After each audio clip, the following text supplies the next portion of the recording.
नमस्कार. भीती ग्रुप प्रस्तुत साहित्यरंग या कार्यक्रमात आपल्या सगळ्यांचं स्वागत आहे. आपलं साहित्य आणि मराठी साहित्य असं म्हटल्यानंतर किती विविधता या साहित्यामध्ये आहे, हे आपल्या प्रत्येक भागागणिक आपल्या लक्षात येतंय. म्हणजे मराठी साहित्याची खूप मोठी परंपरा तर आपल्याकडे आहेच. पण आजच्या काळातले लेखक, कवीसुद्धा अतिशय उत्तम रीतीने, सशक्तपणे आपलं माध्यम वापरतायत आणि या माध्यमातनं लिखाण करतायत. त्यामुळेच कथा, कविता, कादंबरी, ललित लेखन, वैचारिक लेखन, गझल अशा वेगवेगळ्या फॉर्ममधनं अनेक लेखक आणि कवी आपल्या समोर येतायत. आजही असेच 2 नामवंत वक्ते, लेखक, कवी आपल्या सोबत आहेत. आपण स्वागत करूया प्रसिद्ध गझलकार प्रदीप निफाडकर यांचं आणि लेखिका किशोरी उपाध्ये यांचं. दोघांचंही स्वागत आहे मनापासून साहित्य नमस्कार, रंगाच्या नमस्कार. कार्यक्रमात. नमस्कार, नमस्कार. या सगळ्या साहित्य रंगाचा दुवा आहे म्हणजे आपल्या कार्यक्रमाच्या निमंत्रक शिवसेना नेत्या, महाराष्ट्र विधान परिषदेच्या उपसभापती डॉक्टर नीलमताई गोऱ्हे. नीलमताई, आपलंही स्वागत. नमस्कार. खरं तर नीलमताई आज प्रदीप निफाडकर यांच्यासारखे ज्येष्ठ आणि श्रेष्ठ गझलकार आपल्या बरोबर आहेत. एरवी कविता आपण हाताळतो, पण कवितेच्या बरोबरीने गझलचा एक वेगळा प्रांत, ज्यामध्ये खरं तर म्हटलं जातं, की सुरेश भटांचा वारसा पुढे नेणारे असे प्रदीप निफाडकर आपल्या बरोबर आहेत आणि किशोरी अतिशय उत्तम रीतीने सगळ्या पद्धतीचं लिखाण त्यांनी केलेलं आहे. कविता असेल, ललित लेखन असेल, कथा असेल, संगीताचा त्यांचा अभ्यास असेल. त्यामुळे ह्या दोन्ही व्यक्तिमत्वांचं आपण स्वागत करावं अशी मी विनंती करते. प्रदीप निफाडकर यांचा माझा परिचय बरेच वर्षांचा आहे आणि पत्रकार म्हणून आहे, पण तो त्या परिचयापेक्षा आता ते जास्त लेखक म्हणून गेल्या काही वर्षांच्या मध्ये त्यांची जी आवड किंवा पॅशन म्हणता येईल असं होतं, त्या विषयाला त्यांनी वाहून घेतलेलं आहे. त्यांची 21 पुस्तकं प्रकाशित झालेली आहेत आणि त्यांचं हिंदीत पण साहित्य आलेलं आहे. तसंच गझलचे संग्रह आहेत. नाचलदीप हा गझलची माहिती देणारा मराठीतला पहिला ग्रंथ आहे. आपली लोक आहेत ना, ते वाहवा ओढण्यापलीकडे गझलमध्ये फार त्यांचा सहभाग नसतो. त्यामुळे तुम्ही त्याच्यावरती जे काम केलेले आहे अत्यंत महत्वपूर्ण असं, त्याचं कौतुक करावं तेवढं थोडं आहे. याखेरीज अनेक तुम्हाला ओशो यांच्या प्रवचनाचा अनुवाद असताना सुद्धा तुम्ही ती पुस्तकं प्रकाशित तुमची झालेली आहेत. तसंच तीर्थंकराची गाडी अर्थारथी आम्हाला फार आवडलं. म्हणजे रोज म्हटल्या जाणाऱ्या अर्थांचा अर्थ पण सांगणारं तुम्ही पुस्तक केलेलं आहे. हो. बऱ्याच वेळेला त्या अर्थ्या अशा तांत्रिकपणे या यंत्रवत म्हटल्या असतात पाठवाव्यात, त्याचा अर्थ किती लागलाय ते त्याच्यातल्या कवनात जरा तपशिलामध्ये गेलं की लक्षात येतं. मी संपादक म्हणून काम केलेलं आहे. त्याचबरोबर वेगवेगळ्या उर्दू मुशायऱ्यात सुद्धा तुम्ही सहभागी झालेले आहात आणि चित्रपट, मालिका आणि आमच्या या कार्यक्रमाचं वैशिष्ट्य असं की बहुतेक लेखक हे मल्टीमीडिया म्हणजे वेगवेगळ्या प्रकारचे बहुमाध्यम अष्टपैलू व्यक्तिमत्वाचे आहेत. त्याच्यामध्ये तुमचा क्रमांक अग्रणी लागेल. प्रचंड पुरस्कार तुम्हाला मिळालेले आहेत, त्याचीच यादी जवळजवळ 20-25 वेगवेगळे पुरस्कार आपल्याला मिळालेले आहेत. आणि सकाळ, लोकमत, देशदूत त्याच्यामध्ये 26 वर्ष उपसंपादकापासून कार्यकारी संपादकापर्यंत आपण काम केलेलं आहे. आणि त्याचबरोबर आंतरराष्ट्रीय आणखी इतर जगातल्या सगळ्या संमेलनांमध्ये तुम्ही सहभागी झालेले आहात. तुमचं सदर सातत्याने चालू आहे. सॉरी याबद्दल आम्ही टनेलमध्ये शिरलोय प्रवासात, त्यामुळे प्रेक्षकांना दिलगिरी व्यक्त करते. परंतु गझलदीप या त्यांच्या कार्यक्रमाचे स्वतंत्र असं आविष्कार असतो आणि त्याचे 1,500-2,000 प्रयोग झालेले आहेत. आणि संमेलनापासून अखिल भारतीय संमेलनात त्यांचा सहभाग असतो आणि अशी त्यांची दीर्घ ओळख आहे. आणि त्यांच्या बरोबर शिकलेले पत्रकार, पुढची पिढी असेल किंवा नवीन असतील नवोदित, त्यांना गाईड करत असताना अतिशय ते स्वतः एक व्यक्ती नसून संस्था आहेत असं मला वाटतं. गझलची संस्था तर ते गझलची संस्था आहे. किशोरी उपाध्ये, आपण संगीत विशारद आहात आणि खूप मला चांगलं वाटतंय की संगीत आणि लिखाण या दोन्हीचाही अभूतपूर्व असा संगम तुमच्या व्यक्तिमत्वामध्ये झालेला आहे. आणि त्याच्यात तुम्ही कन्नड कादंबरीचे मराठीत स्वैरानुवाद केलेले आहेत. तसंच भैरव याचा सुद्धा शिवस्वरूपाविषयीचा लेख तुम्ही आज मला वाटतं वाचणार आहात. तसंच वेगवेगळ्या प्रकारनी भारताचं म्हणजे तुमचं अखिल भारतीय स्वरूपाचा तुमचं साहित्याचा सहभाग आहे. आणि त्याचबरोबर संगीत विशारद असल्यामुळे संगीताच्या क्षेत्रात सुद्धा आविष्कार केलेला आहे. तुमच्या कविता प्रसिद्ध होतात ठिकठिकाणी आणि संगीताचं जे लिखाण तुम्ही केलेलं आहे तेही साहित्य ऋतुपर्ण आणि चैत्रपालवी या अंकातून प्रसिद्ध झालेले आहे. हिंदी भाषेतून सुद्धा तुम्ही लिखाण केलेलं आहे. तसंच जपानी आणि इंग्रजी भाषेत देखील लहान मुलांसाठी कविता लिहिलेल्या आहेत.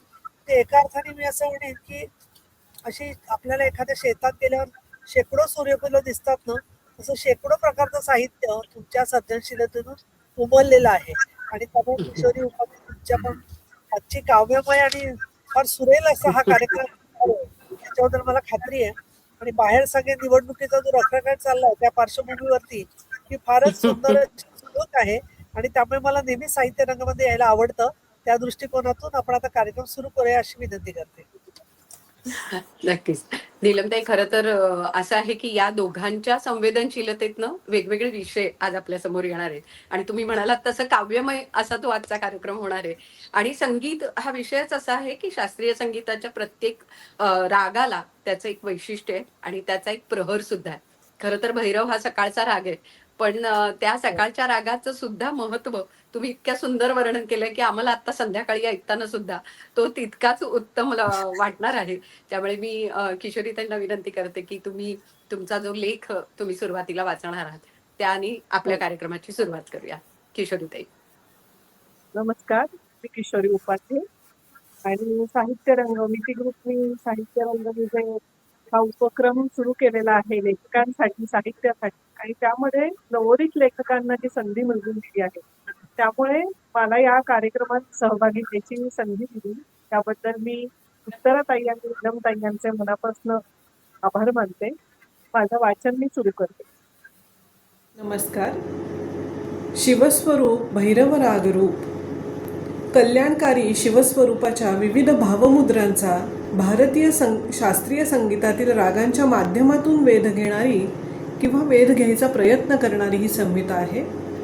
याच्यामध्ये भैरवाचे विविध प्रकार म्हणजे शिवस्वरूप कसं विविध मनोहारी दर्शन आपल्याला देतं याबद्दल मी लिहिलेलं आहे. त्यातला राग आपण बघणार आहोत, राग भैरव.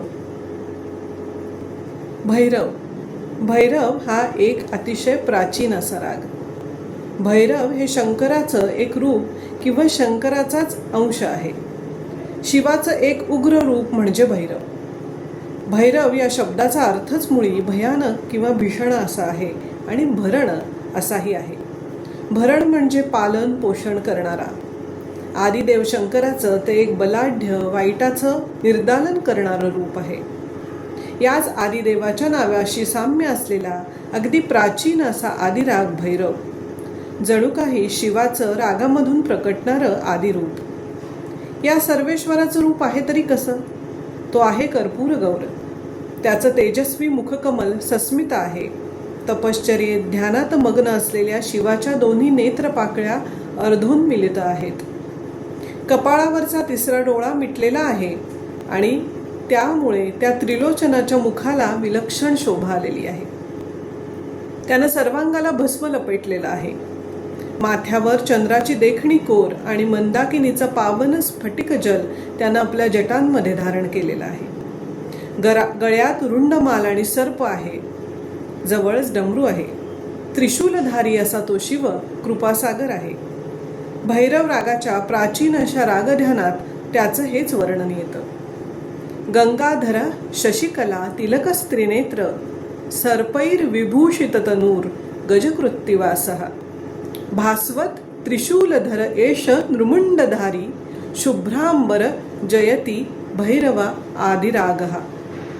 राग भैरव कधीपासून प्रचलित झाला हे माहीत नाही, पण या रागरूपाचं शिवस्वरूपाचं असलेलं साधर्म्य फक्त या रागधानापुरतं मर्यादित नाही. संपूर्ण जातीच्या या आदिराग भैरवाचं रागस्वरही या ध्यानस्थ बसलेल्या गुणगंभीर योगी महेश्वराशी अगदी जवळचं नातं सांगतात. रागामध्ये कोमल रूप घेऊन आलेले ऋषभ आणि दैवत हे सूर त्यांच्या वैशिष्ट्यपूर्ण आंदोलित आणि दीर्घ उच्चारणातून रागाला एक धीर गंभीर व्यक्तिमत्व प्रदान करतात. भैरव मधल्या दोन महत्त्वाची वैशिष्ट्ये अशी आहेत की यातून भक्तीतला समर्पण आणि दास्यभाव कारुण्य मनापर्यंत पोहोचतं. आणि परमेश्वरी चैतन्यावरचा उत्कट विश्वास दृढ होतो,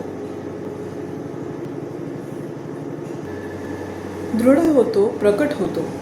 जणू काही हा आदिराग आपल्या भावपूर्ण स्वरांनी करुणाकर शंकरांचं ध्यानच करतो आहे. या रागाची लय किंवा मूळ प्रकृती संथ आहे. या लयीमुळे रागात धीर, गंभीर आणि शरणागत भाव प्रकट होतो. अतिशय विस्तारक्षम असलेला राग हा भैरव राग आपल्या अंगभूत ठहरावाच्या लयीतील स्वरसंगतींनी कलाकाराला सादरीकरण करताना आदिनाथाच्या मानसपूजेचा प्रत्यय देतो. श्रोत्यांच्या मनाची पकड घेतो. याच्या परिणामकारक स्वरातून गायनाचा ध्रुपद, धमाल, ख्याल, ख्यालनुमा, तराणा किंवा सादरा असा प्रत्येक प्रकार वैशिष्ट्यपूर्ण होतो. प्रातःकालीन संधी प्रकाशात गायला जाणाऱ्या भक्तिरसाची निर्मिती करणाऱ्या या उत्तरांग प्रधान रागाचे गंभीर, खोली असलेले स्वर कानांवर पडले की मनश्चक्षूंसमोर येते ती पहाटेच्या शुचिरभूत वातावरणात, धुक्यानं वेढलेल्या परिसरात, हलक्याशा गारव्यात, एखाद्या सुशांत ठिकाणी मृगाजिनावर तपस्येला बसलेल्या शुभंकर शिवाची तेजस्वी आकृती किंवा एखाद्या पवित्र शिवालयात पूजा करून बेलपत्रांनी सुशोभित झालेलं, धूपाच्या वासानं दरवळणाऱ्या गाभाऱ्यातलं शिवलिंग. भैरवमधून शिवाच्या धीरगंभीर तरीही सस्मित अशा भावमुद्रेचं दर्शन आपल्याला अनुभवता येतं. या संहितेमध्ये भैरव रागाबरोबरच इतर भैरव प्रकारांचंही वर्णन आलेलं आहे. त्यातील बैरागी भैरव या रागावर किंवा ह्या शिवाच्या बैरागी भावमुद्रेवर आधारित अशी कविता मी सादर करते. बैरागी. हृदयस्थ क्षणांच्या काठी कुणी समाधिस्थ बसलेले. हृदयस्थ क्षणांच्या काठी कुणी समाधिस्थ बसलेले, अंतरी तेवते तेज अन्नेत्र शांत मिटलेले. त्या स्मरते सारे लाघव. त्या स्मरते सारे लाघव, रानात बहरता गंध, सय झिम्मा घालित येते, तुटतात जीवाचे बंध. झुळझुळतो पहाटवारा. झुळझुळतो पहाटवारा, नवबिंदूत सृष्टी न्हाली, पक्ष्यांचे कंठ मुके परी, का झाडे अबोल झाली. सतीच्या चिरविरहामध्ये जी शंकराची बैरागी भावमुद्रा आहे, जी त्याला सगळ्या विश्वापासून दूर करते आहे, या भावमुद्रेचं वर्णन या कवितेत आलं आहे. स्पर्शती सूर ऋणझुणते, वाजती कुणाचे पैंजण. स्पर्शती सूर ऋणझुणते, वाजती कुणाचे पैंजण, काकण रव येता कानी, दरवळतो धूप मनातून. कोसळे मेघ का अवचित. कोसळे मेघ का अवचित, मृद्गंध दाटुनी आला, स्मृतीत सतीच्या व्याकुळ, तो शिव बैरागी झाला. स्मृतीत सतीच्या व्याकुळ, तो शिव बैरागी झाला. तो शिव बैरागी झाला. धन्यवाद.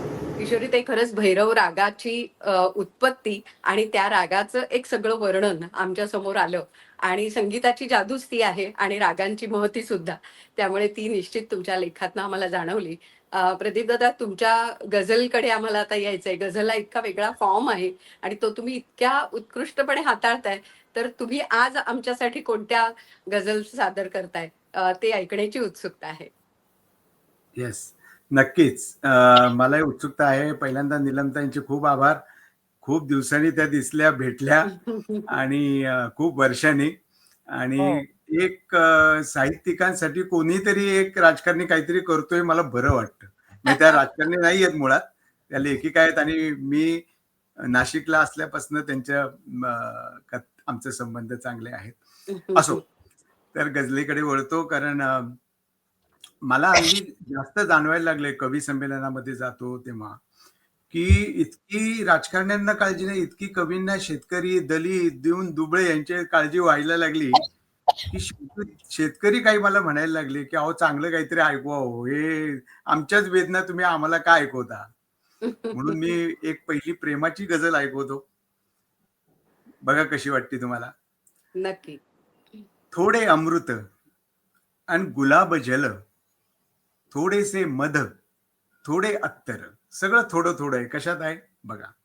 थोडे अमृत अन गुलाब जल, थोडेसे मध, थोडे अत्तर, देवाने या तुला घडविले माझ्या खातर इतके सुंदर. देवाने या तुला घडविले माझ्या खातर इतके सुंदर. इतके सुंदर म्हणजे किती सुंदर आहे. कामधेनूच्या गोड दुधाची साय काढूनी तुला लावली. कामधेनूच्या गोड दुधाची साय काढूनी तुला लावली, म्हणून माझे गाणे जाते पंख लावणी तव आदरांवर. म्हणून माझे गाणे जाते पंख लावणी तव आदरांवर. भुवई कुठली नजरेवरती, मदनाने तो बाण रोवला. भुवई कुठली नजरेवरती, मदनाने तो बाण रोवला. रती म्हणाली मादकतेला, रती म्हणाली मादकतेला, राहा सुखाने हे तुमचे घर. थोडे अमृत अन गुलाब जल, थोडेसे मध, थोडे अत्तर. 6 ऋतूंनी आप आपले दागदागिने तुला अर्पिले. 6 ऋतूंनी आप आपले दागदागिने तुला अर्पिले. तेव्हापासून, जेव्हा अर्पण केले तेव्हापासून, 6 ऋतूंनी आप आपले दागदागिने तुला अर्पिले. तेव्हापासून चांदीचे हे पैंजण पडते काळे ठिक्कर. सोनं काळं पडत नाही, चांदी काळ्या पडती, कारण ती चांदी जळायला लागली. तेव्हापासून चांदीचे हे पैंजण पडते काळे ठिक्कर. तुला पाहुनी दूर पळाल्या माझ्या चिंता व्यथा काळजी. तुला पाहुनी दूर पळाल्या माझ्या चिंता व्यथा काळजी. तुला पाहुनी सुखही आले आपुल्या दारी मुलांबरोबर. सुख सुद्धा एकटं आलेलं नाहीये. तुला पाहुनी दूर पळाल्या माझ्या चिंता व्यथा काळजी. तुला पाहुनी सुखही आले आपुल्या दारी मुलांबरोबर. तुझे पाहुनी काळे कुंतल अंधाराने तोंड लपविले. तुझे पाहुनी काळे कुंतल अंधाराने तोंड लपविले. तुझी शुभ्रता घेण्यासाठी क्षितिजा पाशी झुकते अंबर. तुझी शुभ्रता घेण्यासाठी क्षितिजा पाशी झुकते अंबर. सारे काही तुझे निराळे गोड गुलाबी हवे हवेसे. सारे काही तुझे निराळे गोड गुलाबी हवे हवेसे. पण हृदयावर हक्क सांगण्या गेलीस बाई तू माझ्यावर, तू माझ्यावर. थोडे अमृत आणि गुलाब जल, थोडेसे मध, थोडे अत्तर. दुसरी गझल मी आणलेली ती जरा गाऊन म्हणतो, म्हणजे याला उर्दू मध्ये तरन्नुम में पेश करना म्हणतात. मी काय किशोरीताईंसारखा अभ्यास केलेला नाही संगीताचा, पण मला जसं जमतं तसं मी ऐकवतो. बघा, एक झाडावर पाखरू बसलेलं आहे आणि त्यापुढे दाणे टाकलेले आहेत, आणि ते पाखरू दाण्याला स्पर्श करत नाही. का करत नसेल? आपण माणूसच एक अशी जात आहे की जी पोट भरलं तरी खात असते, पण पाखरू का करत नाहीये बघा. मी सांगितलंय, पाखराला तमान दाण्याची, तमा म्हणजे काळजी. पाखराला तमान दाण्याची, वेळ आहे, वेळ आहे मजेत गाण्याची. पाखराला तमान दाण्याची. आज सजवून ठेवले हृदया. पाहुणे आले की आपण कसं घर सजवतो, मी काय केलं, हृदयाला सजवलं. का सजवलंय? पुढच्या ओळीत, आज सजवून ठेवले हृदया, सोय केली, सोय केली तुझ्या राहण्याची. पाखराला तमान दाण्याची. शेर बघा. काढले चित्र मेनकेचे मी. अप्सरा असतात ना, मेनका, रंभा, त्यातल्या मेनकेचं चित्र काढलं मी, ड्रॉइंग केलं. का? काढले चित्र मेणकेचे मी, भूक होती तुला पाहण्याची, भूक होती तुला पाहण्याची, पाखराला तमान दाण्याची. चंद्र माझ्याच सारखा आहे, हा कवीचा बनेल बना बरं का. चंद्रासारखा मी नाही, मायासारखा चंद्र. चंद्र माझ्याच सारखा आहे,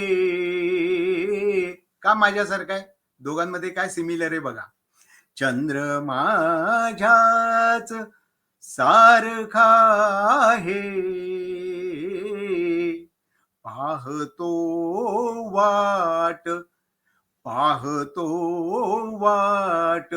सूर्य जाण्याची, पाहतो वाट सूर्य जाण्याची,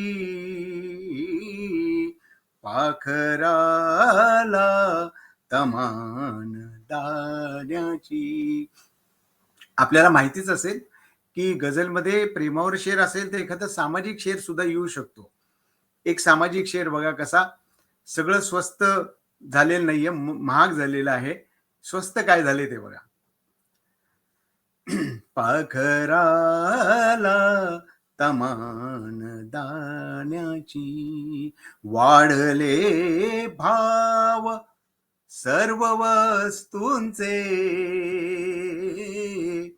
वाढले भाव सर्व वस्तूंचे, जिंदगी फक्त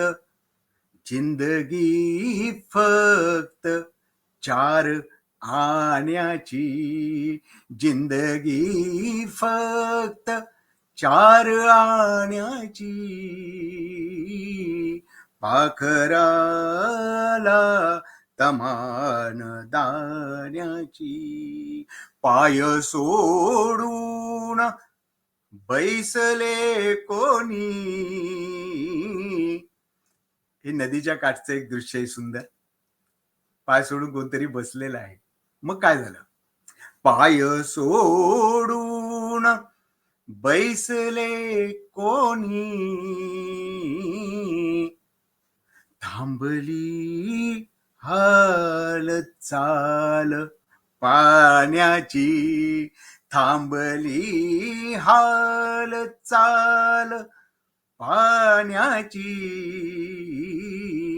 पाखराला तमान दाण्याची. आणि मक्ता असा आहे.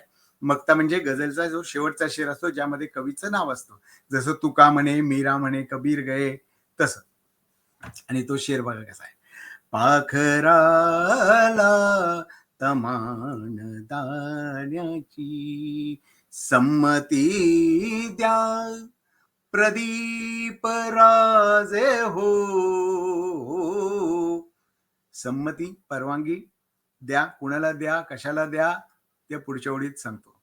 संमती द्या प्रदीप राजे हो, हौस पुरवा तिच्या उखाण्याची, पाखराला तमान दाण्याची. आता तिसरी गझल वेगळी आहे. ती साऱ्या संतांवर आहे. बघा कशी आपल्याला आवडते. पालखी आणू नका दारात माझ्या. पंढरपूरला पालख्या जातात ना, ती माझ्या दारात का आणू नका मी सांगितलंय. पालखी आणू नका दारात माझ्या, संत सारे नांदती देहात माझ्या. पालखी आणू नका दारात माझ्या. आपल्यामध्ये सगळे संत आहेत. पालखी आणू नका दारात माझ्या, संत सारे नांदती देहात माझ्या. नामदेवाने पुन्हा शतकोटीसाठी, आपल्याला माहिती आहे नामदेव याचं डायरेक्ट कनेक्शन होतं विठ्ठलाशी आणि नामदेव बोलायचे त्यांच्याशी. आणि ते बोलत असताना त्यांनी एकदा नामदेवांनी प्रश्न केला की देवा, मी असं ऐकलंय की पूर्वीच्या साधूंनी, पूर्वीच्या ऋषीमुनींनी शतकोटी ऋचा लिहिलेल्या आहेत. ऋचा शतकोटी, 100 कोटी ऋचा लिहिल्या आहेत. आणि मी आता अभंग काही 500-600 लिहिले असतील एवढेच. मग माझे 100 कोटी कधी होणार? आणि विठ्ठलाने त्यांना उत्तर दिलं होतं की तुझ्या इथे जेवढे आहे तेवढंच होईल. म्हणून तुझी चाल तुरु तुरु शांताबाई लिहू शकतात, पण ते भट नाही लिहू शकत. आणि भट इतुकेचं मला जाताना लिहितात, ते शांताबाई लिहू शकत नाही, कारण प्रत्येकाच्या नशिबात ते लिहिलेलं आहे. म्हणून मी असं म्हटलेलं आहे, नामदेवाने पुन्हा त्या शतकोटीसाठी काय झालं नामदेवाचं, पालखी आणू नका दारात माझ्या, संत सारे नांदती देहात माझ्या, नामदेवाने पुन्हा शतकोटीसाठी, नामदेवाने पुन्हा शतकोटीसाठी प्राण आता ओतला शब्दात माझ्या, प्राण आता ओतला शब्दात माझ्या, सावता आणून देतो रोज भाजी. आपण उगीच टिमक्या मारत असतो, मी भाजी आणली मंडईतून जाऊन. अहो, त्याची कृपा आहे. सावता आणून देतो रोज भाजी, सावता माळी, सावता आणून देतो रोज भाजी, जेवतो संसार हा ताटात माझ्या, पालखी आणू नका दारात माझ्या, पालखी आणू नका दारात माझ्या. आता बघा, ही घटना मी गझल लिहिली होती 1982 वगैरे साली, कारण तेव्हा ऑपरेशन गोल्डन टेम्पल झालं होतं. आपल्या सगळ्यांना माहिती, ते काय मी सांगण्यात वेळ घालवत नाही. पण त्यावेळेस काय झालं ते बघा. पालखी आणू नका दारात माझ्या, पेटला पंजाब, काश्मीर प्रश्न पेटला, पंजाब प्रश्न पेटला, दंगल पेटली म्हणतो ना आपण, तसा पंजाब पेटला होता तेव्हा. पेटला पंजाब आणि धावून आली, पेटला पंजाब आणि धावून आली, नानकाची आसवे डोळ्यात माझ्या, पालखी आणू नका दारात माझ्या, पालखी आणू नका दारात माझ्या, संत सारे नांदती देहात माझ्या, एकनाथाने जगाच्या वाळवंटी, एकनाथाने जगाच्या वाळवंटी, घातले पाणी पुन्हा तोंडात माझ्या, घातले पाणी पुन्हा तोंड. अहो, एकनाथाच्या हातचं पाणी प्यायला गाढव व्हावं लागतं. एकनाथाने जगाच्या वाळवंटी, घातले पाणी पुन्हा तोंडात माझ्या, पालखी आणू नका दारात माझ्या, रोज स्वप्नांचा विनय मी एक शेला. कबीराला उद्देशून आहे. रोज स्वप्नांचा विनय एक, रोज स्वप्नांचा विनय मी एक शेला, रंग ज्याला लाभतो रक्तात माझ्या, पालखी आणू नका दारात माझ्या, पालखी आणू नका दारात माझ्या, संत सारे नांदती देहात माझ्या. एक शेर आणखीन वेगळा बघा. ही जनाबाई दळे आयुष्य माझे, ही जनाबाई दळे आयुष्य माझे, मीच वर्षे टाकतो जात्यात माझ्या, पालखी आणू नका दारात माझ्या, पालखी आणू नका दारात माझ्या. त्या विमानाचे कळेना काय झाले, त्या विमानाचे, लक्षात आलंच असेल, त्या विमानाचे कळेना काय झाले, हा पुन्हा आल्या तुक्या गावात माझ्या, पालखी आणू नका दारात माझ्या, संत सारे नांदती देहात माझ्या. वा धन्यवाद. वा वा, खूपच छान. खर तर म्हणजे संत साहित्य आलं, प्रेम आलं, सामाजिक भान आलं, या सगळ्या गोष्टी तुमच्या गझलमध्ये आल्या. आणि गझलकार हा नुसतं म्हणजे प्रेमच कविता म्हणतो किंवा प्रेमाचाच आशय व्यक्त करतो असं नाही, तर सामाजिक आशय सुद्धा तितक्याच उत्तम रीतीने व्यक्त करू शकतो, हे तुमच्या गझलवरनं आमच्या लक्षात नक्कीच आलंय. पुन्हा एकदा कथेकडे वळूया. आणि किशोरीताई, तुमची एक वेगळी कथा आहे, प्रवास. तर तो प्रवास आज आम्हाला ऐकायचा आहे. नीलमताई प्रवासातच आपल्या ह्या सगळ्या गोष्टी ऐकतायत, त्यामुळे तोही एक वेगळा संदर्भ त्यांनाही निश्चित लागेल. किशोरीताई. आता ही प्रवासाची कथा आहे, ती कलेचा आणि नात्यांचा प्रवास उलगडणारी ही कथा आहे. तर ह्याच्यामध्ये जी पूर्वी दाबू प्रिंट किंवा अजरक या ज्या कला होत्या प्रिंटिंगच्या, त्या अगदी नामशेष व्हायच्या मार्गावर आल्या होत्या. पण पुन्हा एकदा त्यांचं पुनरुत्थान झालेलं आहे. आणि आता त्या एका कलाकारावरती आणि त्या कलेची जी काम करणारी आहे त्याच्यावर, त्या एका नायिकेवरती मी ही कथा लिहिलेली आहे. बरोबर. मी दुसरी नोकरी शोधणीला शेअर्स मध्ये थोडं लक्ष घालीन, थोडेफार पैसे नक्की माझं मन रमत नव्हतंच इथे. किती दिवस मन मारून राहणार होतो मी. रात्री बिछाण्यावर पडल्यावर भास्कर म्हणाला. इरानं त्याच्याकडे बघितलं. भास्कर, मला माहितीये कधीपासून प्रश्न आहे तुझ्या डोक्यात हे. मी काही म्हणाले का तुला? तू बोलला नाहीस तरी तुझा स्ट्रेस मला जाणवत होताच की. कधी कधी असा ब्रेक. त्याच्या हातात हात गुंतवत म्हणाली. तिच्या शब्दांनी भास्कर सुखावला. इरा त्याच्या अजूनच जवळ सरकली. तिचा तो आतुर स्पर्श जाणवून भास्कर चकित झाला. त्यानं तिला जवळ घेतलं आणि इरा त्याच्या कुशीत शिरली. रात्री भास्करला झोप लागली तरी इरा जागीच होती. तिनं खिडकी उघडली. वाऱ्याची एक सुखद झुळूक तिच्या चेहऱ्याला स्पर्श करून गेली. आकाश निरभ्र असावं, चांदण्या लुकलुकत होत्या. तिला सकाळी झालेला मुन्नीचा मुलायम स्पर्श आठवला. रंगात भिजलेले आपले इवलेसे हात इराच्या गालांवर टेकवून तिनं इराचं मनही त्या रंगात भिजवून टाकलं होतं.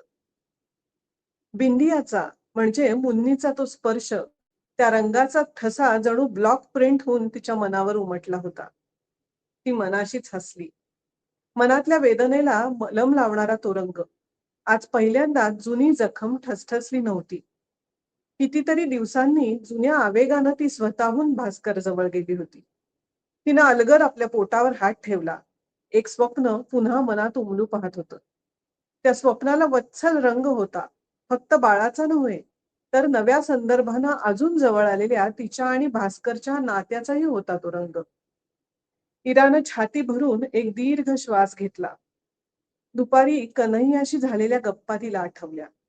मन्नू गाव सोडून गेल्यावर एकट्या उरलेल्या त्याची झालेली तगमग त्याच्या स्वरातून तिच्यापर्यंत पोहोचली होती. सगळंच काही तो बोलला नव्हता, पण ते समजतच ना. त्याच्या वृद्ध डोळ्यात दिसणारी थकलेल्या आवाजातून आजवर जाणवलेली उदासीही बोलकीच होती की. इथलं आयुष्य न स्वीकारणारा, वेगळी स्वप्न बघणाऱ्या त्याचा मुलगा मन्नूही मग न बघताही समजत गेला होता इराला. प्रत्येकाच्या डोळ्यात एकच स्वप्न असावं असं तर नाही ना. त्रागा न करता मन्नूची स्वप्न शांतपणे स्वीकारणारा, त्याचं मुंबईला जाणं, परतून न येणं समजून घेणारा कन्हैयातला अगतिक बाप. इरानं कूस बदलली. मुलानं वेगळी वाट धरली तरीही कन्हैयानं आपली जिद्द सोडली नव्हती. त्याच्या डोळ्यांनी इथल्या मातीशी, पूर्वजांशी आणि त्याच्या पूर्वापार चालत आलेल्या कलेशी इमान राखण्याचं पाहिलेलं स्वप्न तो निष्ठेनं जगत राहिला होता. कन्हैयाची सगळी भाषा तिला उमगली नव्हती. त्यातला अर्थ, भाव मात्र तिच्यापर्यंत पोचला होता, अगदी सहजपणे. भावना समजायला सगळे शब्द समजायची गरज असतेच असंही नाही. मन्नू शहरात बोलवत असूनही कन्हैया इथेच राहिला होता. निष्ठेनं, निर्धारानं, आपल्या कलेच्या प्रेमानं हे गाव सोडून तो कुठे जाऊ शकला नसता की रुजूही शकला नसता. आताचं काम कितीतरी सोपं झालेलं, पण अगदी सुरुवातीला जेव्हा ही कारागिरी सुरू झाली तेव्हा लाकडं घासून, गुळगुळीत करून त्यावर नक्षी कोरायची इथली लोक. यांच्या कैक पिढ्या या कारागिरीवर तगल्या. जवळजवळ 500 वर्षांपूर्वीची परंपरा असलेली ही कला सोडणं म्हणजे कन्हैयासाठी तर आपली मुळं तोडण्यासारखंच होतं. ती तोडली तर त्याच्यासाठी जगणं काय उरलं असतं.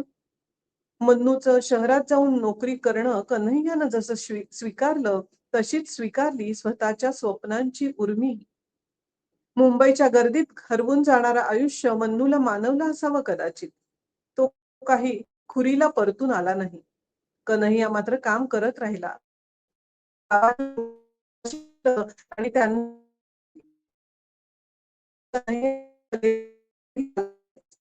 आहे बरोबरीनं नवीन कलाकार घडवण्याचं. इरा कन्हैयाच्या चेहऱ्याकडे बघत राहिली होती. त्याच्या चेहऱ्यावरचं कृतार्थ मोकळं हसू, समाधान किती मोलाचं होतं. त्याच्या वृद्ध कित्येक पावसाळे झेललेल्या चेहऱ्यावर अनुभवांच्या सुरकुत्यांची वीण होती. आयुष्यातले कितीतरी चढ-उतार पार करून इथवर आला होता तो. अविश्रांत परिश्रम करून आपल्या कलेशी त्यानं इमान राखलं होतं. त्यासाठी गरिबी, एकूण केला होता आणि त्याच्याच नसानसातून खेळणाऱ्या, रक्ताशी नातं सांगणारा त्याचा नातू लखन परतला होता. त्याच्या पुरातन मातीशी, एकटेपणाच खरं तर.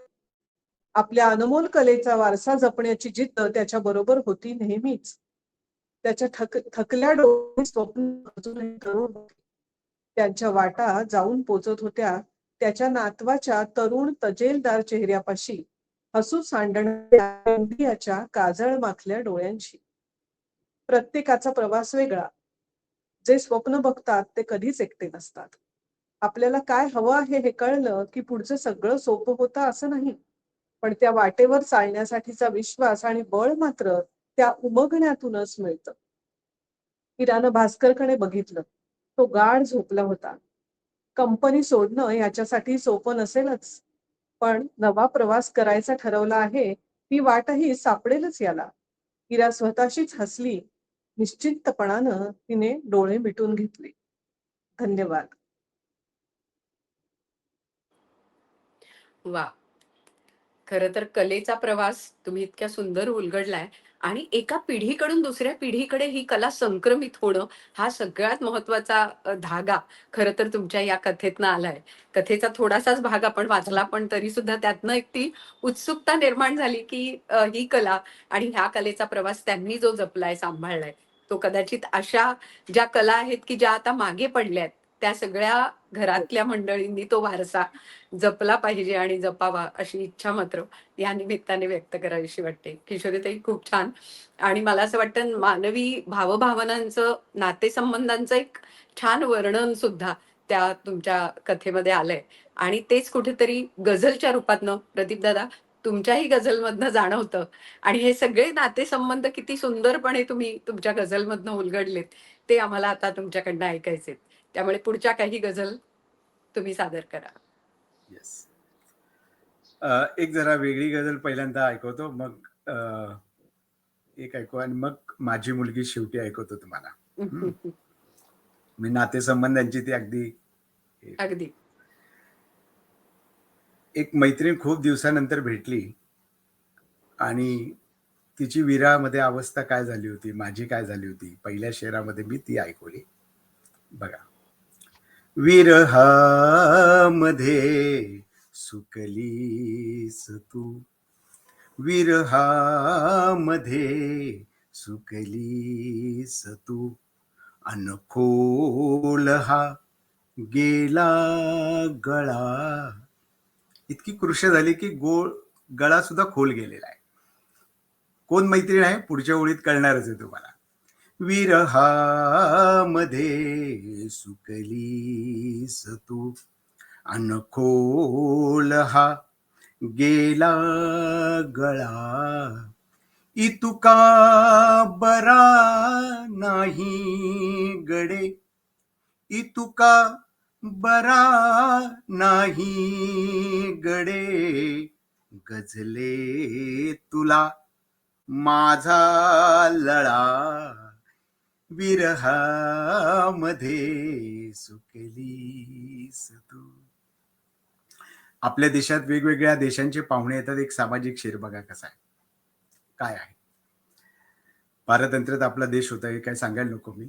स्वातंत्र्यात आलेला आहे. या स्वातंत्र्याला उद्देशून मी काय म्हणतोय, येतात लाखो पाहुणे, त्यांची नजर लागू नये. आपला देश समृद्ध आहे ना, नजर लागायला नको, त्यांची दृष्टी लागायला नको.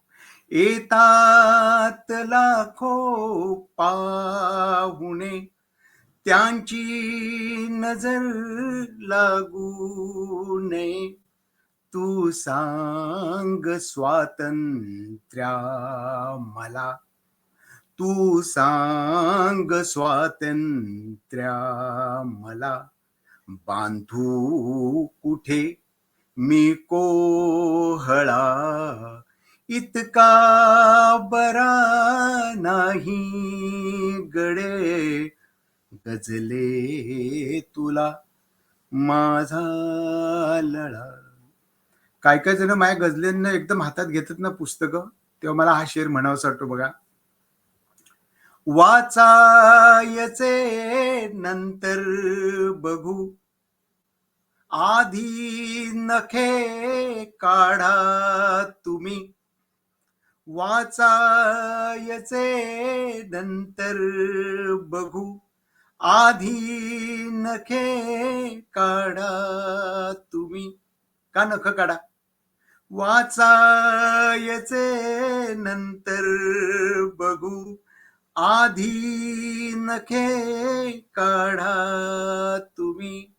नाजूकही माझी गझल, नाजूकही माझी गझल, आणि शेर आहे कोवळा, इतुका बरा नाही गडे. आता एक जीवनाबद्दल शेर आहे. थोडे तुझ्याशी जीवना, भांडायचे होते मला. थोडे तुझ्याशी जीवना, भांडायचे होते मला. मग का नाही भांडला?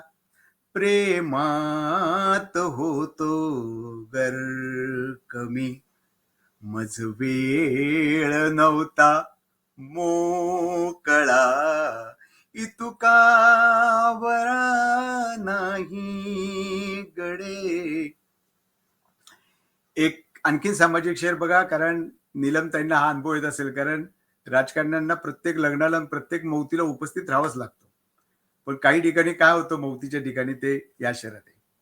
ऐकून खोटी भाषणे, ऐकून खोटी भाषणे, मुडदाच बोलू लागला.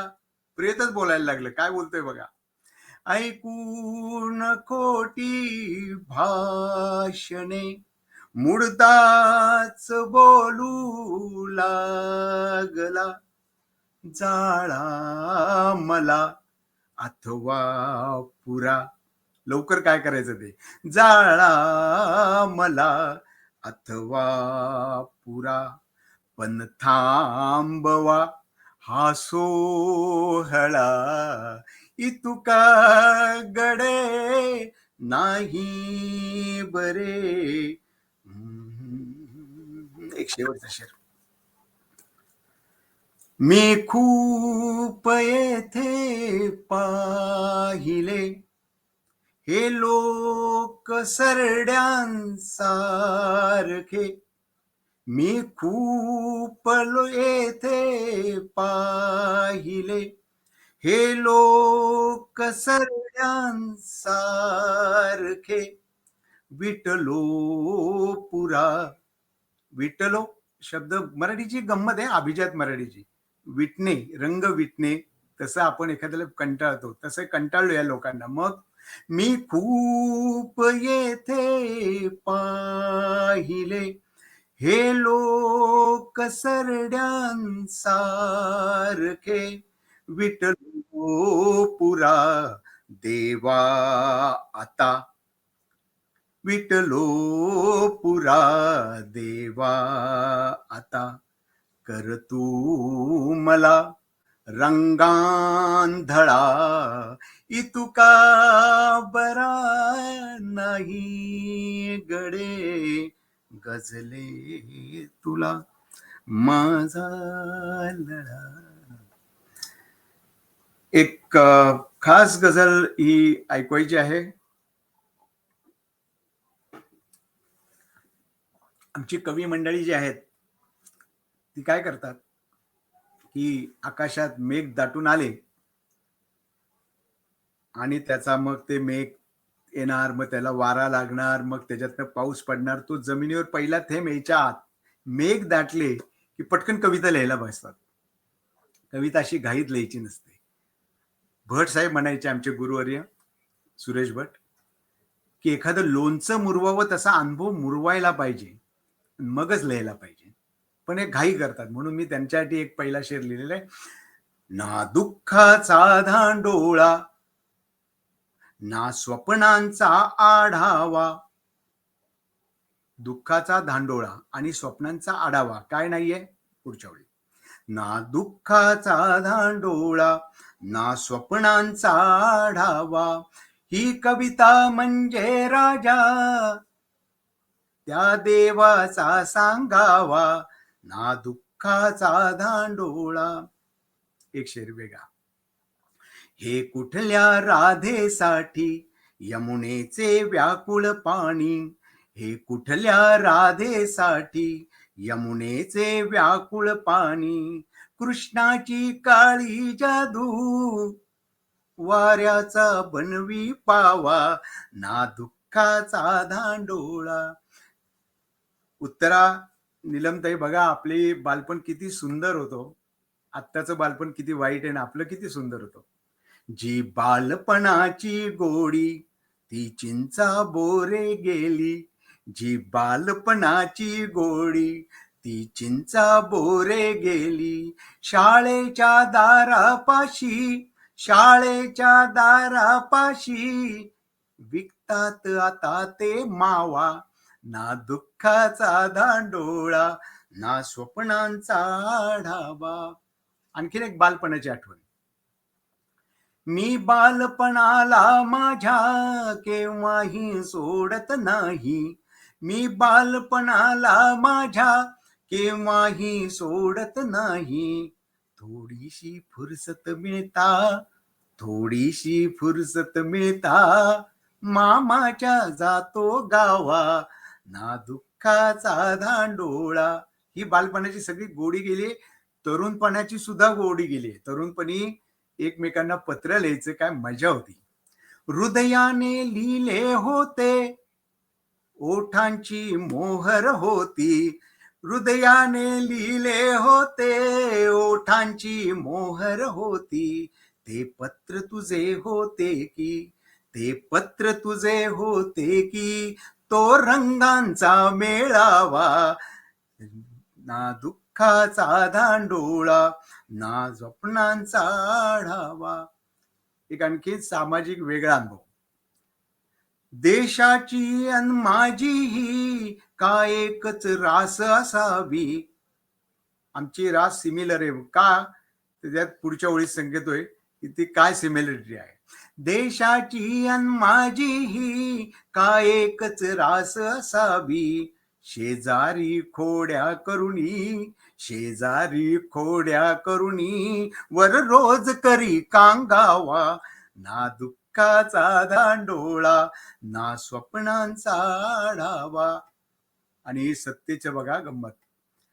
सत्तेची नशाच न्यारी सत्तेच्या जाता दारी. सत्तेची नशाही न्यारी सत्तेच्या जाता दारी. डावाही होतो उजवा उजवाही होतो डावा. ना दुःखाचा धांडोळा. खास शेर आहे काय का गझलेचा शेर ज्याला म्हणतात तसाच.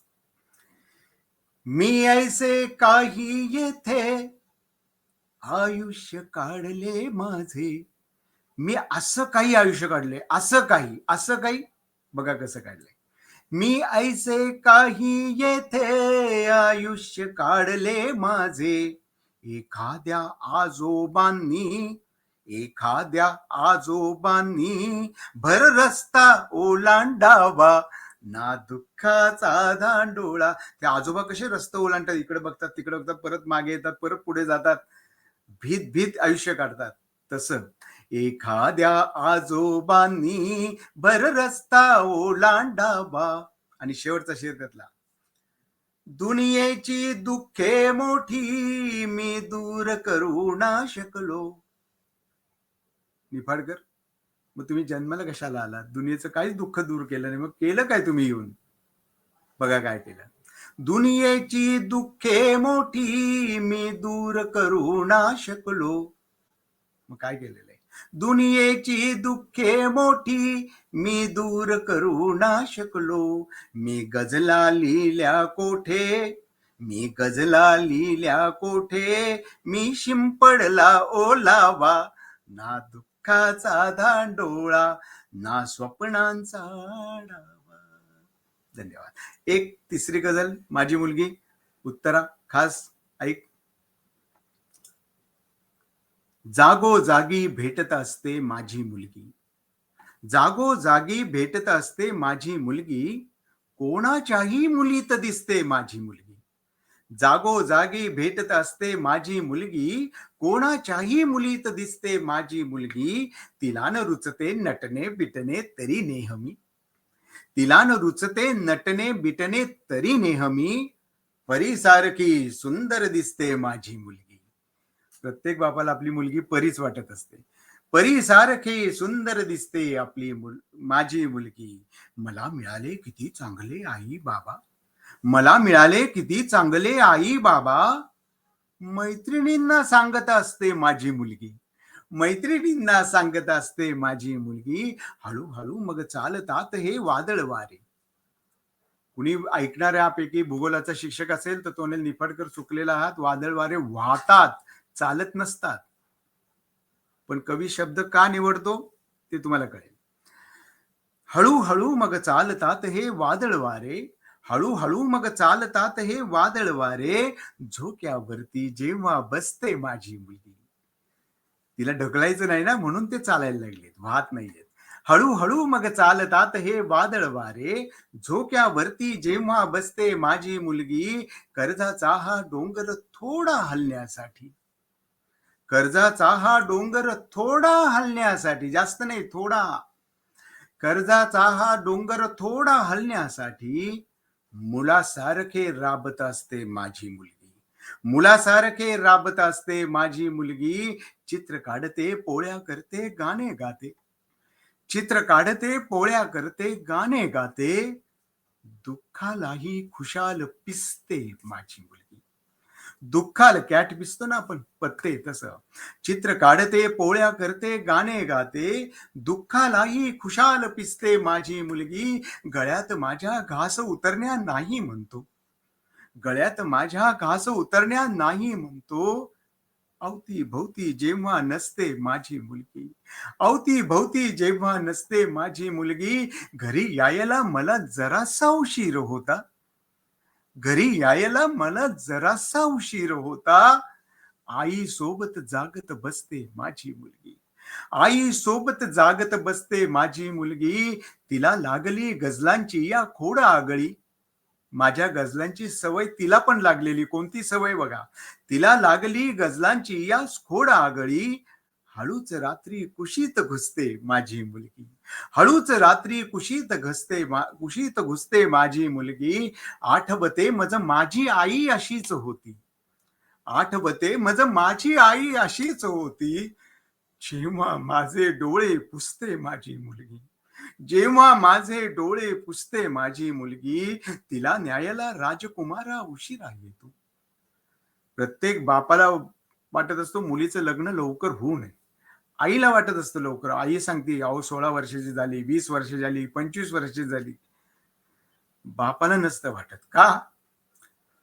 आठवते मज माझी आई अशीच होती, जेव्हा माझे डोळे पुसते माझी मुलगी.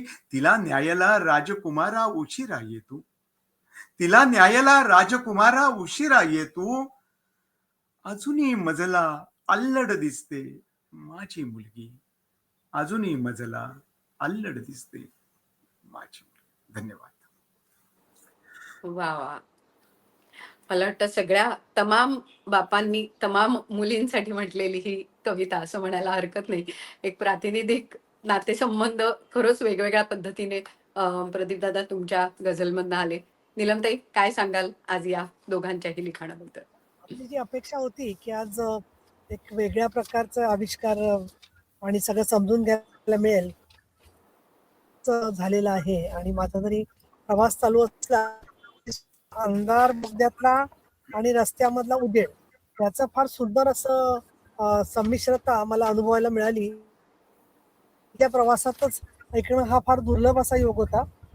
किशोरीताईंनी जे वाचलेलं आहे त्याच्यामध्ये प्रत्येकाचा प्रवास वेगळा म्हणत असताना त्यामध्ये कन्हैया, लाखन आणि भास्कर अशा तिघांच्याही मनातली स्थित्यंतरं त्यांनी मांडलेली आहेत. एका अर्थाने एका कथेमधली 3 सूत्र आणि त्या 3 सूत्रांच्या मधला असणारा एक धागा आणि तो म्हणजे होऊन बदल करून त्यानंतरचं एकटेपण, अस्वस्थता आणि त्या अस्वस्थतेनंतर तरीही स्वतःचं म्हणून स्वत्व सापडलेलं अशा प्रकारची माणसं याच्यामध्ये दिसतात.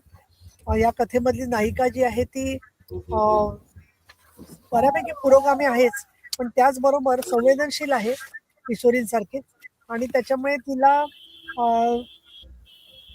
गावाकडे जेव्हा गेलेला आहे कन्हैया, एकटेपणाने लढणारा त्याचा मुलगा, तर त्यावेळेला सुद्धा तिला ते त्याच्यामधलं सारखेपण तिला जाणवतं. आणि जेव्हा माणूस निर्णय घेतो असा काही वेगळा, त्यावेळेला त्याच्यानंतरची जी शांतता असते त्याच्यामध्ये सुद्धा आपले वाचक जे आहेत ते हरवून जातील, अशा प्रकारचं त्यांचं लिखाण असतं.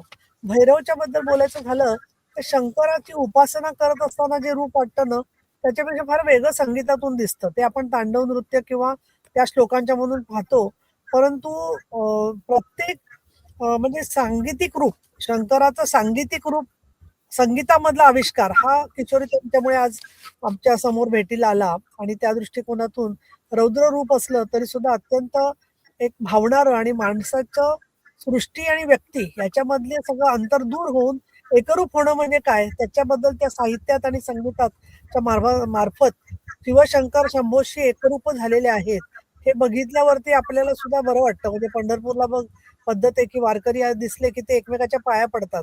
तसं काही मला भावना त्यांच्या त्या सगळ्या शंकराच्या बद्दलची भक्ती, समज, अभ्यास असल्याशिवाय संगीतातून ते समजणं शक्य नाहीये. आणि संगीत पूर्ण माहिती असल्यामुळे त्या भक्तीचा अर्थ त्यांना उत्तमपणाने त्यांनी निभावलेला आहे असं मला वाटतं. किशोरीताई खूप सुंदर तुमचे दोन्ही लेख होते. अजूनही त्याच्यामध्ये जाता येईल, शिकता येईल. फक्त मला असं वाटतं की उद्या भक्तिभावांच्या वाङ्मयामध्ये जर का हे घ्यायचं ठरलं पुढे मागे अग्रक्रम, तर भक्ती आणि संगीत हाच नक्की पुढे जाणार. कारण त्यातून सर्व प्रकारनी माणसाशी ते जोडलं जातंय. आणि त्यामुळे तुमचं खूप अभिनंदन आणि आभार. प्रदीपजी, तुम्हाला मी काय सांगू, क्रिकेटमध्ये कसं असतं की तोच माणूस सिक्सर मारत असतो, तोच माणूस बॉलिंग, तोच माणूस क्षेत्ररक्षण करत असतो. तसं तुम्ही गझलांच्या क्षेत्रामधले सचिन तेंडुलकर आहात असं मी म्हणू शकते, मराठी गझला. आणि त्याच्यात त्या कवितांच्या मध्ये मला दुसरं असं वाटलं की धक्का तंत्र तुम्ही अवलंबलेलं आहे. आणि त्याच्यामध्ये काही वेळेला 2 ओळींच्या नंतर असं वाटत असतं की आता या मूड मधली कविता जी आहे ती तशीच पुढे जाणार आहे, पण तिथे अचानक तुम्ही हळूहळू सावता आणून देतो रोज भाजी जेवतो संसार ताटात माझ्या. आणि हा. तिथून एकदम पेटत पंजाबन धावून आली नानकाचे आसवे डोळ्यात माझ्या. सगळ्या संतांचं एक वेगळ्या प्रकारचं जे भावनिक आणि सामाजिक रूप आहे त्याच्याशी तुम्ही ते सगळं जोडताय अध्यात्म जे आहे ते. म्हणजे ही नाव, त्याची दिंडी, त्यांचे वेगवेगळे प्रकारचे असणारे मठ, त्यानंतर त्यासाठी असणारी भजनं, याच्याही पलीकडे एक माणुसकीमध्ये असणारा माणुसकी विरुद्ध हिंसा यातला असणारा संघर्ष जो आहे त्याच्याबद्दल तुम्ही त्याचं एक ज्याला आपण म्हणू की विश्वात्मक भावना जी आहे संत ज्ञानेश्वरांच्या याच्यामध्ये की वसुदैव कुटुंबकम, त्या प्रकारे तुम्ही त्या संतांच्या भावनांचा सुद्धा आविष्कार घेतलेला आहे. दुसरं संमती जी कविता आहे ती संमतीमध्ये तुम्ही स्वतःच तुम्ही म्हटलेलं आहे की पाय सोडून बैसले कोणी थांबली हालत आला पाण्याची. आणि हे सगळं म्हणता म्हणता लक्षात आलं माझ्या की कवी पण स्वतः हरवलेला आहे या सगळ्यामध्ये. त्यामुळे पक्षाला तमा नाहीये जशी दाण्याची, तसं कवीला आसपास काय होतंय त्याच्यापेक्षा स्वतःच्याच रंगात तुम्ही रंगलेले आहात, याबद्दल काही शंका नाही. आणि म्हणून संमतीचा प्रश्नच नाहीये. तुम्हाला जे हवं ते तुम्ही व्यक्त सुंदर पद्धतीने केलेले आहे. तिसरं अनेक कवितांच्या मधलं मी अगदी शब्दशः नाही जात, परंतु इतके सुंदरतेचं वर्णन मला नेहमी प्रश्न पडायचा की बरेचसे कवी फुलांच्या उपमा देतात नायिकांना, त्यांना आवडणाऱ्या व्यक्तीला. हो, आणि हो. घरात मात्र छोट्या मुलाशी बोलत असताना अगदी तू गुलाबजामुन आहेस असं आपण म्हणतो छोट्या मुलाला काही वेळेला. तसं तुम्ही मला एक आवडलं की फार धाडसी आहात तुम्ही.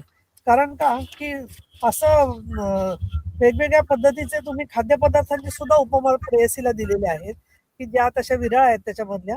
आणि त्याचबरोबर तुम्ही हे म्हणत असताना तिच्या सौंदर्याबरोबरच एक तिचं जे म्हटलंय की शेवट जो आहे तो फार सुंदर आहे. पण हृदयावर हक्क सांगण्या गेलीस बाई तू माझ्यावरती. परस्परांच्या हृदयावरती हक्क निर्माण होतोच ना ज्या वेळेला ती दोन व्यक्ती मैत्री, विवाहानी किंवा अजून नात्यामध्ये जोडलेली असतात. जसं ते पती पत्नीला लागू आहे, तसं मुलं सुद्धा आई वडिलांच्या मनावरती अधिराज्य गाजवत असतात, वेगळ्या प्रकारचं जे आहे ते.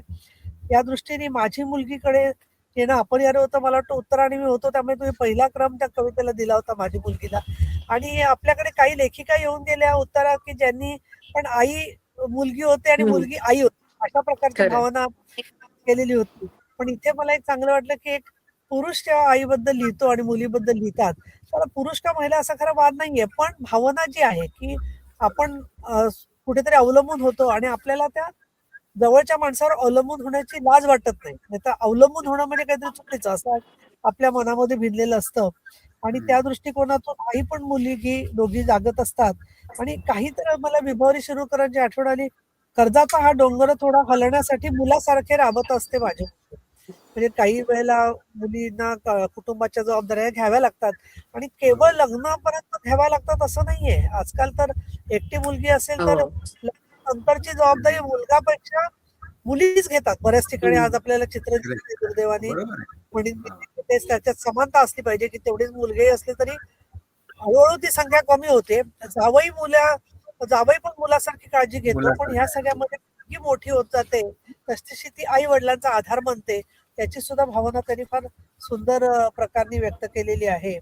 आणि ओलावा मध्ये कवीच्या भूमिकेत आहे आणि त्याच्यात त्यांनी बालपणीची ती गोडी, ती चिंचा बोरे गेली शाळाच्या दारापाशी विकता आता ते मावा, तिथून ते बालपणापासून राजकारणापर्यंत पण पोहोचले निफाडकर. त्यामुळे त्याच्यामध्ये ते म्हटले कधी डाव्याचा उजवा होतो, कधी उजव्याचा डावा होतो. म्हणून काही जे आमचे लेखक मित्र आहेत ते मध्येच असतात. म्हणजे ते कधी डावे हा. कधी उजवे व्हायचा प्रश्नच येत कधी नाही. उजवे होतात. कारण बाजूच घेतलेली नसते कुठल्या बाबतीमध्ये जी आहे ती. खरंय, पण खरंय. आजकाल हे खरं आहे की ज्या वेगाने बदल होत आहेत त्याच्यामुळे माणसंही बदलत आहेत, संक्रमणही होत आहे. गझलांच्या क्षेत्रामध्ये गाऊन गझलला म्हणणारे प्रभाव अधिक पडतो आणि तुम्ही तल्लीन होऊन गझल म्हणतात निफाडकर. त्याच्यामुळे खूप त्याचा चांगला परिणाम होतो. आणि या दृष्टीने आजचे दोन्ही लेखकांचं वैशिष्ट्य असं आहे की साहित्य रंग आम्ही सुरू करताना जे आमच्या मनात होतं की जी स्थलांतर झाली, जी स्थित्यंतर झाली, विशेषतः 90च्या उदारीकरणानंतर, जागतिकीकरणानंतर खूप बदल झाले, शहरीकरण वाढलं आणि त्याच वेळेला आविष्काराची पद्धती बदलली आणि जास्त तरल पण त्याचबरोबर माणसं आपल्या हाताशी काहीतरी पूर्वीच हातात जाता जाता काही निसटू नये म्हणून सुद्धा धडपड वाढली. तर मला असं वाटतं की निफाडकरांचा स्वतःचा त्यांनी आयुष्यात घेतलेले निर्णय महत्वाचे, ते जसे कौतुकास्पद आहेत त्याच्यामुळे त्यांना ह्याची स्वतःची स्पेस मिळालेली आहे. आणि किशोरीताईंचा एक कला म्हणजे साहित्य किंवा संगीत असं आयदर ऑर न होता दोन्ही क्षेत्रांमध्ये त्यांनी आघाडी घेतलेली आहे. त्या दृष्टीने ऑफबीट नेहमीच्या रस्त्यापेक्षा थोडं वेगळं काम करणारे लेखक आज भेटले आपल्याला. ती खरंच चांगली गोष्ट झालेली आहे आणि त्या दृष्टीने आजचा एपिसोड जो आहे तो अगदी अविस्मरणीय आणि अतिशय सुंदर असं झालेला आहे. आणि त्यामुळे असं मला वाटतं की मैफल थांबत असताना काय म्हणायचं असतं तेच पण यशस्वी झालेले आहात. त्याचबरोबर शेवटी आता आपली पुस्तकं कुठे मिळतील हे सुद्धा तुम्ही सांगितलं तर आपल्या वाचकांना उपयोग होऊ शकेल. फेसबुक वरती, ट्विटर वरती हे आम्ही प्रसारित जेव्हा करू त्याच्यामध्ये तुमची प्रतिक्रिया येईल तुमच्याकडे, ती सुद्धा जरूर कळवा. नक्की हो. नक्की. नीलमताई तुम्ही राजकारण सोडून द्या आता आणि समीक्षक व्हा. आपण साहित्य रंगाच्या प्रत्येक भागातला त्यांचा समारोप जो आहे ना, तो हो. जरी आपण वेगळा रेकॉर्ड केला, तरी सुद्धा त्याचं एक खूप छान किंवा लिहिला, चांगलं तर त्याचं पुस्तक एक होईल. खूप छान हो. पुस्तक होईल. इतकं सुंदर नाही त्यांनी खरं तर समीक्षक त्यात व्हावंच. ते आता बाद झालं राजकारण आता. पण तर खूप आपल्याकडे सुंदर. माझ्या स्पर्धकांना खूप आनंद होईल की तुमचं अभिनंदन करतील की आम्ही वाट बघत होतो, बरं झालं निफाडकर तुम्ही एक येतो. त्यामुळे राजकारण आपल्याला सोडत नाही असं असतं त्याच्यात. आपण राजकारणाला सोडण्यापेक्षा. नाही, पण ते जे एक वजन आहे तेही वेगळं आहे. आज उपसभापती म्हणून नीलमताईंचं जे एक स्थान आहे, त्या स्थानामुळे हो. सुद्धा एक वेगळी प्रतिमा त्यांची आपल्या समोर आहे. त्यामुळे त्या स्त्रीविषयक काम करतात. महिलांच्या बाबतीत तेव्हापासून अतिशय माहितीच. संवेदनशीलपणे त्यांचं जे काम आहे ते चालू आहे आणि त्यामुळे ती जी अथॉरिटी आहे, ती अथॉरिटी वेगळी आहे. त्यामुळे नीलमताई तुम्ही म्हणालात त्याप्रमाणे दोन उत्तुंग व्यक्तिमत्व आणि कलावंत खऱ्या अर्थाने दोघंही आपल्या बरोबर आहेत. किशोरीताई तुमची पुस्तकं कुठे मिळतील तेही आम्हाला सांगा. ऑनलाईन कशी अवेलेबल होतील त्याबद्दल पण सांगा. अ, मी माझं पुस्तक अक्षरधारा आणि रसिक साहित्यमध्ये अर्थ हे पुस्तक आहे आणि तसंच हं. इवलुल्यांचं गंमत गाव हे कवितांचं पुस्तकही तिथे आहे आणि माझ्या ज्या कथा आहेत त्या मी ज्या वाचल्या किंवा ज्या कुठल्या आहेत त्या सगळ्या दिवाळी अंक आणि इतर मासिकांमधून प्रसिद्ध झालेल्या आहेत. काही बरोबर. स्पर्धांमधून पारितोषिक विजेत्या आहेत. हं, हं.